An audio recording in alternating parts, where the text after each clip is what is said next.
एकमपुर नामक एक गांव में तेजेंद्र नाम का एक मेहनती गरीब कुम्हार रहता था। वो अपने हाथों से मटके बनाता और उन्हें बाजार में बेचता।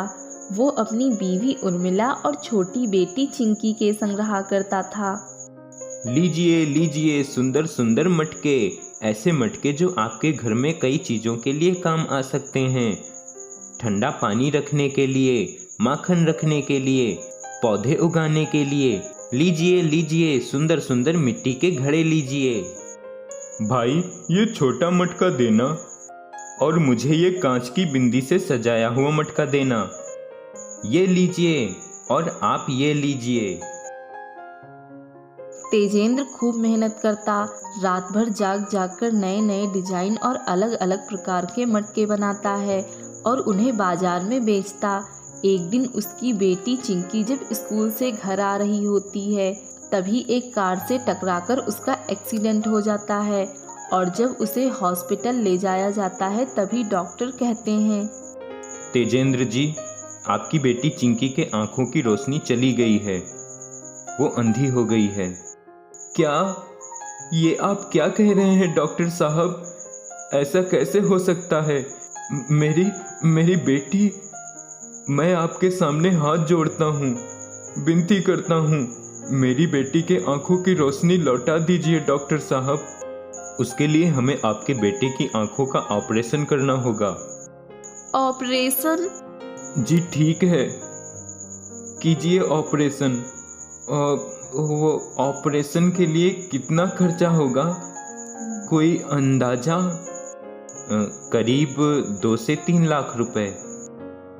इतनी बड़ी रकम सुनकर तेजेंद्र और उर्मिला घबरा जाते हैं। 2 से 3 लाख रुपए?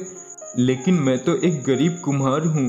2 से 3 लाख रुपए तो मैंने अपने जीवन में कभी देखा भी नहीं है और ना ही मुझे ये पता है कि उसमें कितने शून्य होते हैं। डॉक्टर साहब, ऑपरेशन के अलावा और कोई उपाय नहीं है क्या? नहीं उर्मिला जी, एक ऑपरेशन ही है जो चिंकी के आंखों की रोशनी वापस लौटा सकता है। तेजेंद्र और उर्मिला काफी चिंता में पड़ जाते हैं। अब हम क्या करेंगे? चिंकी के पापा, हमारी चिंकी। अब तो भगवान जी ही हमें कोई रास्ता दिखा सकते हैं। उर्मिला और तेजेंद्र दोनों हॉस्पिटल के मंदिर के सामने भावुक होकर हाथ जोड़कर भगवान जी से प्रार्थना करते हैं। तेजेंद्र अपने दोस्तों के पास जाकर उनसे पैसे उधार मांगता है। उर्मिला भी यहाँ वहाँ पड़ोसियों और सहेलियों के पास जाकर पैसे मांगती है, लेकिन उनकी कोई मदद नहीं करता। उसी गांव में तेजेंद्र का सौतेला भाई रतनलाल रहता था, जिसका मसालों का बिजनेस था और पैसे वाला होकर भी बहुत लालची था। मैंने हर एक से पूछा, लेकिन किसी ने 1 रुपए तक की मदद नहीं की। मैंने भी हर किसी से पैसे मांगे, लेकिन किसी ने मदद तो नहीं की, पर 4 ताने और मारे। शायद रतनलाल भाई अपनी कड़वाहट मिटाकर इस संकट भरे समय में हमारी मदद कर दें। तेजेंद्र और उर्मिला दोनों रतनलाल के पास मदद मांगने जाते हैं, लेकिन घमंडी रतनलाल उनको खूब खरी खोटी सुनाता है। अरे ओ 2 कौड़ी के कुम्हार, क्यों फूट गए तेरे सारे मटके? बेवकूफ, तो जैसे भिखारियों पर मैं अपने पैसे नहीं खर्च करता, चल जा यहाँ से। रतनलाल भाई, सारे गिले शिकवे मिटाकर कर दीजिए ना मदद। सौतेले ही सही, आप चिंकी के चाचा लगते हो। अरे तेरी चिंकी अंधी हो जाए या अपाहिज हो जाए, मैं फूटी कौड़ी की भी मदद नहीं करने वाला। रतनलाल तेजेंद्र को बेइज्जत करके उसे धक्के मारकर घर से बाहर निकाल देता है। तभी रतनलाल के घर के बाहर तेजेंद्र को एक ऋषि मुनि मिलते हैं और वो उन्हें अपनी दुख भरी पीड़ा बताते हैं, जिसके बाद, चिंता मत करो बेटा, मैं तुम्हें अब वो बताने जा रहा हूँ जो इस गांव में ज्यादा किसी को नहीं पता। वो है गांव के जादुई कुएं का रास्ता, जिसके पास जाकर अगर किसी ने अपना दुख बताया तो वो कुआं उस व्यक्ति को ढेर सारा धन देता है। जाओ बेटा, मेरा आशीर्वाद तुम्हारे साथ है। तुम्हारी बेटी अवश्य ठीक हो जाएगी और वो पूरी दुनिया देख पाएगी अपनी आंखों से। धन्यवाद ऋषि मुनि जी, आपने मेरी सारी मुसीबतों का एक बार में ही हल दे दिया।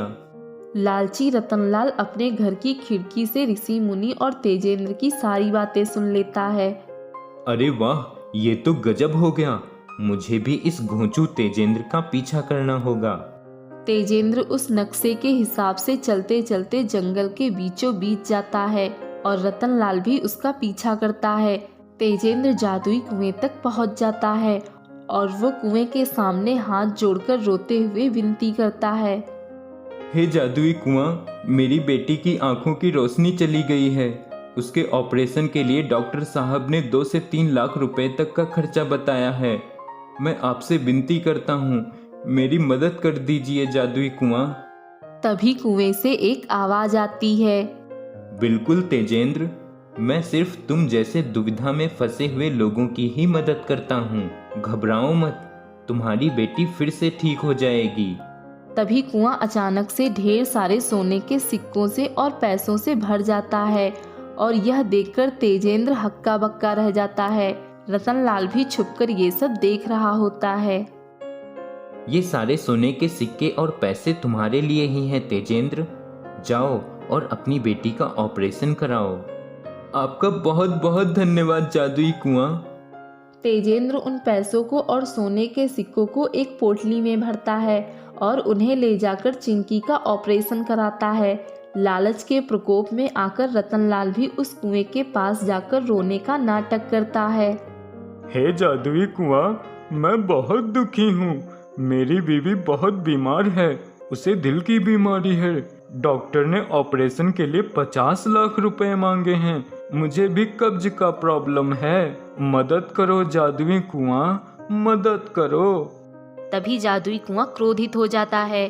तो जैसे मक्कार और लालची आदमियों को मैं अच्छे से सबक सिखाता हूँ। जादुई कुआं रतनलाल को अपने अंदर खींच लेता है और रतनलाल उस कुएं में ही कैद हो जाता है और कभी बाहर नहीं आता। वहीं चिंकी का ऑपरेशन सक्सेसफुल हो जाता है और उसके आंखों की रोशनी सही सलामत वापस लौट आती है। ये सब उस जादुई कुएं का कमाल है। मैं हमेशा उस जादुई कुएं का शुक्रगुजार रहूंगा। चिंकी, चलो हम आज घूमेंगे और खूब सारी कचौड़ियाँ खाएंगे। ये इस तरह गांव के जादुई कुएं की मदद से तेजेंद्र की बेटी चिंकी की आंखों की रोशनी फिर से लौट आती है और रतनलाल जैसे लालची आदमी को अपने किए की सजा मिल जाती है।